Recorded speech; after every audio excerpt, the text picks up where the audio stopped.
Praise the lord. ప్రభువును మన రక్షకుడైన యేసుక్రీస్తు నామంలో మీ అందరికీ వందనములు. ఈరోజు దేవుని వాక్యమును మనము చదువుకుందాం. అపోస్తల కార్యములు 4వ అధ్యాయము 31వ వచనం. వారు ప్రార్థన చేయగానే వారు కూడి ఉన్న చోట కంపించెను. Praise the lord. ప్రియమైన దేవుని బిడ్డలారా, ఈరోజు ఒక విషయాన్ని మీకు తెలియచేయాలని ఆశపడుతున్నాను.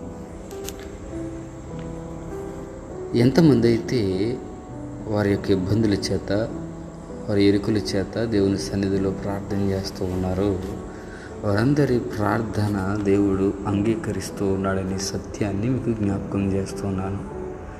పాస్టర్ గారు, దేవుడు వింటున్నాడని మీరు ఎలాగ చెప్పగలుగుతున్నారు అని మీరు నన్ను అడగచ్చు. ఇక్కడ అపోస్తలులు చేస్తున్నటువంటి ప్రార్థన గురించి మనం నేర్చుకుంటూ ఉన్నాం, లేకపోతే ధ్యానిస్తూ ఉన్నాం. అపోస్తలులు కూడి ఉన్న సమయంలో వారు దేవుని వాక్యమును బోధిస్తూ ఉండగా, అనేకమైన అద్భుత కార్యాలు చేస్తూ ఉండగా, ఒక ప్రదేశంలో వారు కూడుకుని ప్రార్థన చేస్తున్నారు. ఎప్పుడైతే వారు ప్రార్థన చేస్తున్నారో పరలోకమందున్న మహాదేవుడు, ఈ యొక్క సర్వసృష్టికి ఆధారమగినవాడు, సర్వసృష్టికి కారణభూతునైనటువంటి దేవాది దేవుడైన యేసు ప్రభువు వారు ప్రార్థన చేయగానే వారు కూడుకున్న చోటు కంపించెను. Praise the lord. జాగ్రత్తగా అర్థం చేసుకోండి ప్రియమైన దేవుని బిడ్డలారా. నువ్వు ఏ సమస్యల గురించి అయితే ప్రార్థన చేస్తున్నావో, ఏ ఇబ్బందుల గురించి అయితే నువ్వు ప్రార్థన చేస్తున్నావో, ఆ సమస్యను దేవుడు ఏం చేయబోతున్నాడంటే నీ యొద్ద నుండి దూరపరచబోతూ ఉన్నాడు.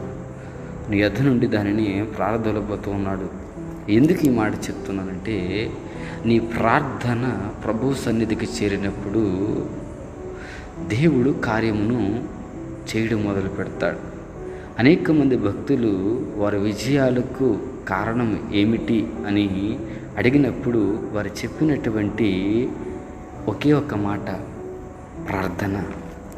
ఇక్కడ శిష్యులు కూడా యేసు ప్రభువుకి ప్రార్థన చేస్తూ ఉన్నారు.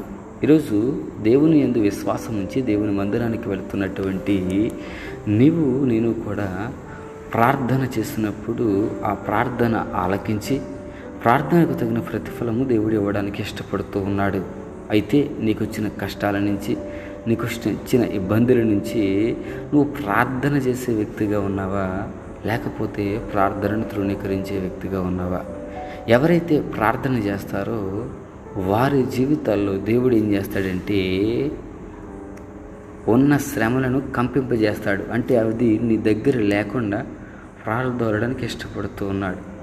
నువ్వు బిడ్డల భవిష్యత్తు పాడైపోతుందని బాధపడుతున్నావేమో, లేకపోతే నా కుటుంబం ఎందుకు ఈ ఇబ్బందుల గుండా ప్రయాణం చేస్తుంది, ఎందుకు నా జీవితం అతలాకుతలం అయిపోతుంది అనుకుంటూ ప్రార్థన చేస్తున్నావేమో ప్రియ సహోదరి సహోదరుడు. అయితే దేవుడు ఏమంటున్నాడంటే నీ కుటుంబంలో ఉన్న ప్రతికూల పరిస్థితిని అనుకూల పరిస్థితిగా మార్చడానికి ఇష్టపడుతున్నాడు. అయితే మనము చేయవలసిన ప్రయాణం ఏంటంటే ప్రార్థన. పరిశుద్ధుడా నీకే స్తోత్రాలు. మీ వాక్యం ద్వారా మాతో మాట్లాడారు. నీ శిష్యులు ప్రార్థన చేయగానే ఆ చోటుని కంపింపజేశారు. అప్పుడు ధైర్యంగా పరిశుద్ధాత్మతో నిండిన వారే నీ వాక్యముని బోధించారు. నేను వాక్యం సెలవిస్తుంది ప్రభువా. కనుక నీ బిడ్డలు ప్రార్థన చేస్తుండగా నాయనా ఆ శ్రమలను తట్టుకునే శక్తిని దయచేయండి. ఆ కష్టాలను దాటే శక్తిని మీరు అనుగ్రహించండి. అంత మాత్రమే కాకుండా ప్రతికూల పరిస్థితులను అనుకూల పరిస్థితులుగా మీరే మార్చి మీ నామానికి మహిమ తెచ్చుకోండి ప్రభువా. నీ బిడ్డలు నిన్ను ఘనపరిచే విషయంలో, నిన్ను మహిమపరిచే విషయంలో, ప్రతి విషయంలో ప్రభువా మీరే సహాయం చేసి మీ నామానికి మహిమ తెచ్చుకున్నామని నజరేయుడైన యేసుక్రీస్తు నామములో అడిగి వేడుకుంటున్నాం పరమ తండ్రి. ఆమేన్. God bless you.